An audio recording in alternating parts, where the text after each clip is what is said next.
Hey guys, Juan here. Welcome back to my YouTube channel. For today's video, another unboxing episode for our unboxing series. For this one, we will going to unbox an ASUS router called AC750, which is a dual band, and the code is RT-AC750L.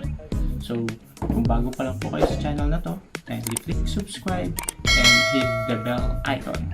So let's start the unboxing, and we need to install this router. See ya!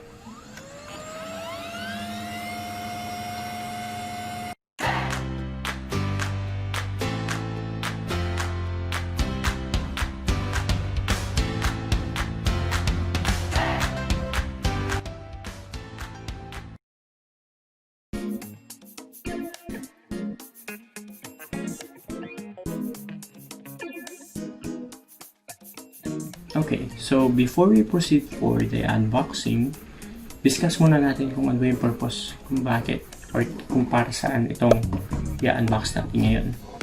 So, whenever you have new installed or whenever you apply for a new connection, internet connection, your ISP or your internet service provider, in the case of the Philippines, sa atin is Globe, PLDT, Converge, and so on, Sky, yun.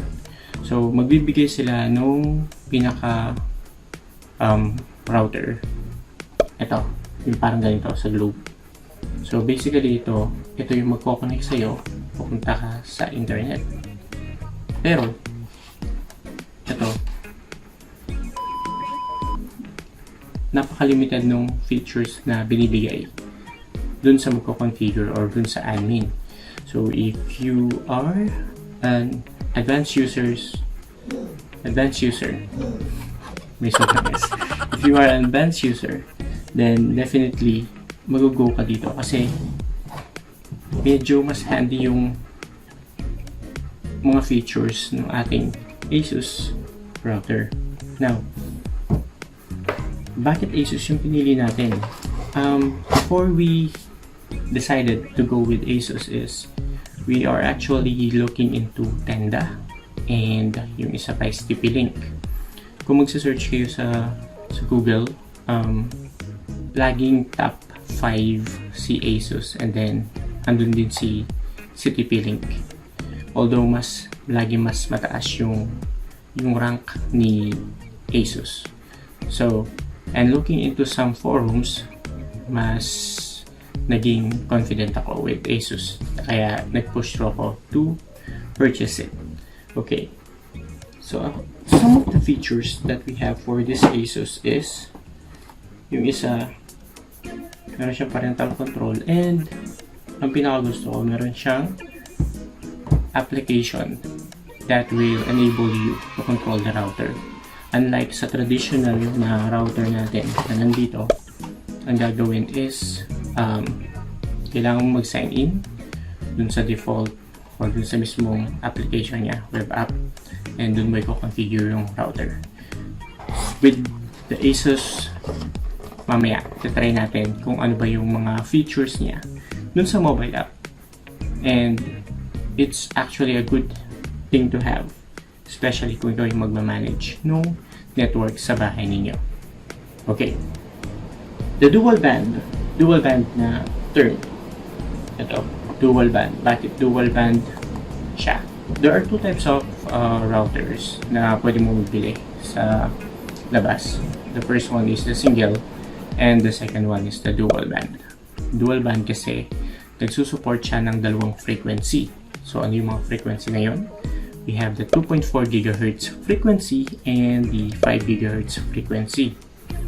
Yung 2.4 GHz na frequency, mas mahaba yung distance niya. So, for example, nasa labas or yung mismong router, nasa isang room.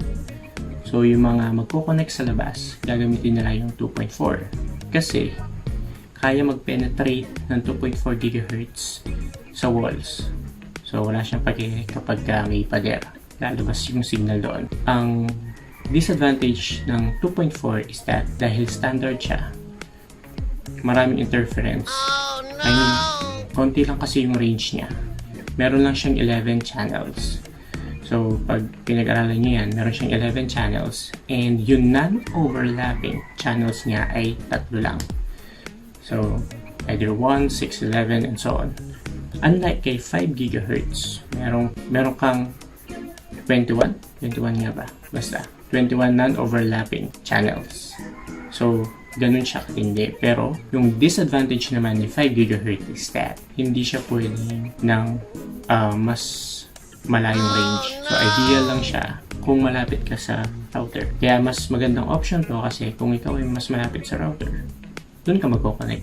Tapos, kung nasa labas ka, magko-connect ka dun sa 2.4 GHz. Now, let's proceed to the unboxing.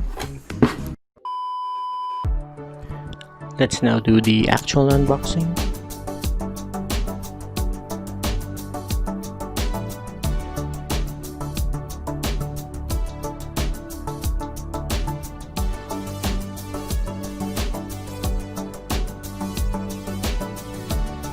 A few moments later. Okay.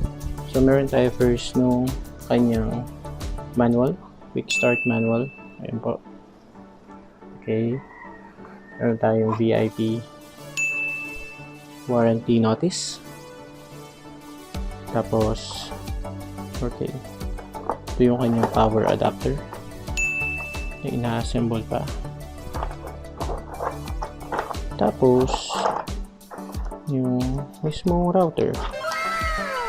Yan. So, yung mismong router. Mukha lang siyang malaki sa labas, pero maliit lang pala.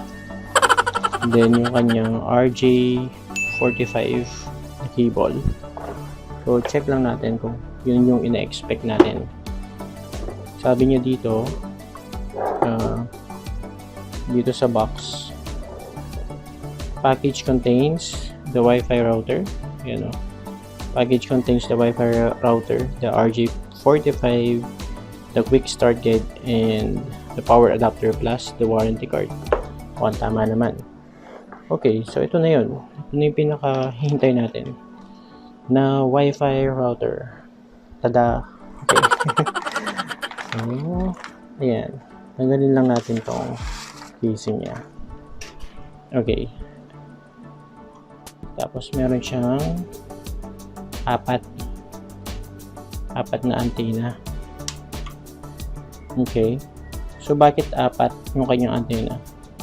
So, yung hinala natin, this big brain time. Yung dalawang antena nagsusupport ng 5 GHz at yung dalawa naman nagsusupport ng 2.4. Kaya apat. Okay. So, pag tinanggal natin to, gagawin natin doon. Yun yung itsura niya.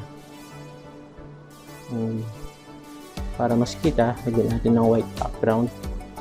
Yan. So, yun yan. Yun. Make effect pa. Yan. Alright.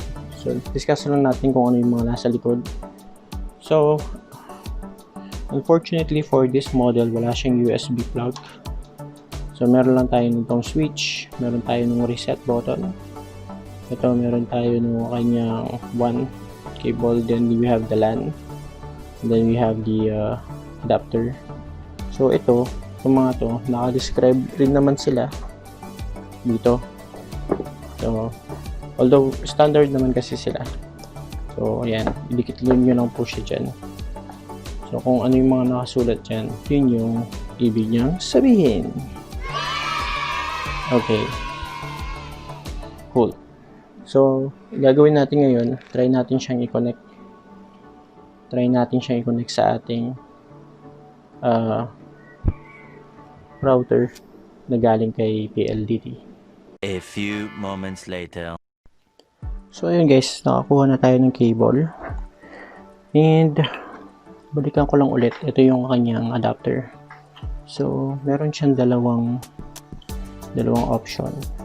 You can go with this. So, ilalagay mo lang siya dito. Kita ba siya? Okay. So, ilalagay mo lang siya dyan. Mali yata. Mali. Mali. Repeat. Ayan. So, ilalagay mo na siya dyan. Okay, ito na siya. Kung hindi naman ganyan yung isa. ito mas common to sa atin. So ito na lang ang gagamitin natin.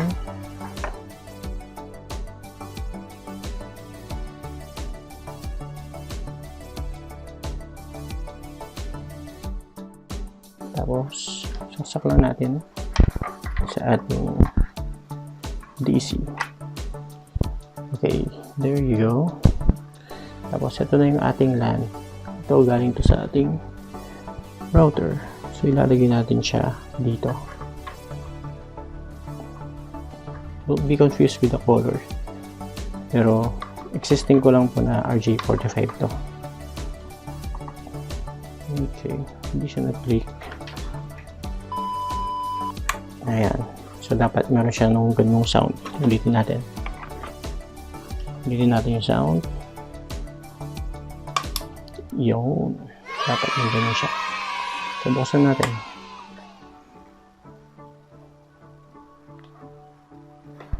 Binuksan na natin.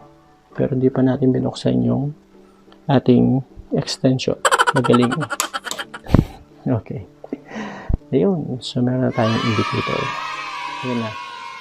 So naka-on na po yung ating WiFi router. So ang gagawin natin ngayon, the next thing we need to do is to configure. We need to download the ASUS app for this router. So cut ko muna po yung recording dito at proceed tayo sa mobile app.